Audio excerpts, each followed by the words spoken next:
Hello students, welcome to Be Ready to Learn with Roma Tiwari. Let's continue the series of Rani Khate's Gift written by Rudrani Ghosh. Those who have missed my lecture can visit my websites, can visit my channel and go through the explanation of part 1. So let's start here. The distant mountains could no longer be seen and neither was the winding pathway at the foot of our hillock visible. Distant mountain का मतलब है जो दूर mountain, ठीक है? तो जो दूर माउंटेन्स है, पहाड़ है, वो अब नहीं दिख रहे हैं। ना तो वो पहाड़ दिख रहे हैं और ना ही वाइंडिंग पाथवे। वाइंडिंग मतलब होता है घुमावदार, पाथवे का मतलब होता है सड़क या पगडंडियाँ। At the foot of our hillock visible, ना तो वो दूर खड़े पहाड़ दिख रहे हैं और ना ही जो उन पहाड़ों पर से जो पगडंडियाँ गुजरी हैं वो नज़र आ रही हैं। The temperature had dropped considerably, और टेम्परेचर बहुत ज़्यादा नीचे आ चुका है, बहुत ज़्यादा ठंडक बढ़ गई है। The clouds had come down from their heavenly abode to visit us, और जो है बादल अपने हेवनली अबोड, अबोड का मतलब होता है निवास स्थान, अपने हेवनली निवास स्थान को छोड़ करके ऐसा लग रहा है कि सारे बादल हम लोगों से मिलने आए हैं। I opened wide our main door and to my great delight witnessed Lady Cloud. Okay? तो यहाँ पे राइटर कहती है कि उसने अपने घर का मेन दरवाज़ा खोला और वो बहुत आनंदित होती है। डिलाइट मतलब होता है खुश होना, आनंदित होना। और वो किसको देखती है? विटनेस का मतलब होता है देखना, ठीक है? ओके, या जश्नदीद गवाह बनना।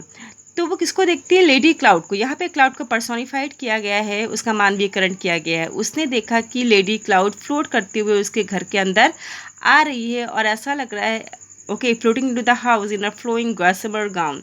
और ऐसा लग रहा है कि जब बादल इतने करीब हैं, ऐसा लग रहा है कि वो घर के अंदर चले आएंगे। और वो क्या लहराते हुए आ रही है? Lady cloud gossamer gown. Gossamer gown का मतलब, गॉसिमर मतलब होता है बहुत ही डेलिकेट, बहुत ही खूबसूरत सा, प्यारा सा, एलिगेंट सा, डिसेंट सा गाउन पहन रखा है, ऐसा लग रहा था बादल ने। Caressing our face, neck and hands with a cool moist touch. और ऐसा लग रहा है कि बादल इतने करीब हैं कि राइटर उसे अपने फेस पर, अपने नेक पर उसकी नमी को महसूस कर सकती है। Gradually the hedge started disintegrating. Hedge मतलब होता है धुंध, ग्रेजुअली मतलब होता है धीरे धीरे, एंड डिसइंटीग्रेटिंग का मतलब होता है छटना। इंटीग्रेट का मतलब होता है एक साथ होना, ओके, एंड डिसइंटीग्रेट का मतलब होता है अलग अलग हो जाना। तो धीरे धीरे क्या होता है, जो धुंध है वो आसमान से छटने लगती है। And the first glint of the sun ray shimmered over the velvety green mountain side while the dark clouds carried away.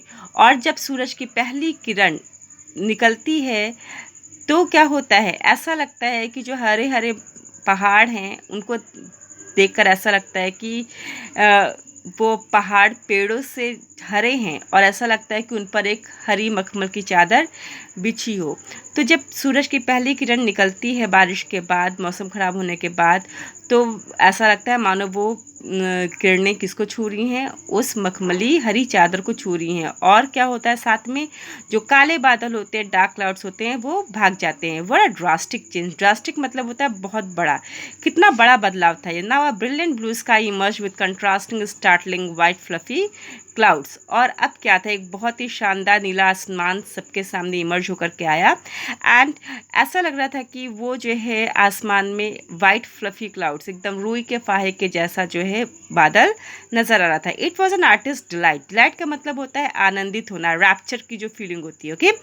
सो ऐसा लग रहा था कि कोई आर्टिस्ट ने अपने पूरे मनोवेग के साथ उसने पेंटिंग की हो, with all the shades of green from the lightest to the darkest. और ऐसा लग रहा था कि उस आर्टिस्ट ने जो है ग्रीन शेड के हर डिग्री के शेड्स को यूज़ किया है, कहीं लाइट ग्रीन, कहीं dark green, and the flowers of every hue and colour, और हर फ्लावर को अपने खूबसूरत कलर से पेंट किया है। On the hilly slopes between the Rocky crevices, crevices का मतलब होता है दरार, ऑलराइट। तो ऐसा लग रहा था कि उस हिल पर, उस पहाड़ी पर जितनी भी जो चट्टानें थी उनके बीच में जो दरारें थी, उनमें से क्या हो रहा है, वो एक पहाड़ नहीं ना होकर के वो एक गार्डन नुमा लग रही थी। There are splashes of red, crimson, yellow and orange. उन पर एक बहुत खूबसूरत से पौधे निकल आए थे जिनमें कई कलर्स के फ्लावर्स थे। The air was cool and crisp. और मौसम ख़राब होने के बाद जब आसमान में जो है वापस से सूरज आता है और उसके बाद में मौसम ठीक हो जाता है, तो ठंडी ठंडी हवा लगती है राइडर को, और वो इन्वायरमेंट को और एटमॉस्फेयर को एंजॉय करती है। And the birds and the butterflies were out again, और जब मौसम सही हो गया तो सारे पशु पक्षी, बटरफ्लाइज, सारी तितलियाँ, सब कोई बाहर निकल आते हैं। Students, Rudrani Ghosh has beautifully glorified the beauty of nature. If you have any issues, go through the slide again, and if you have any issues in word meanings, refer to your dictionary. I hope I have made you understood the chapter. We will continue the series, so wait for part 3. Students, stay home, stay safe, stay healthy. God bless you all. Thank you.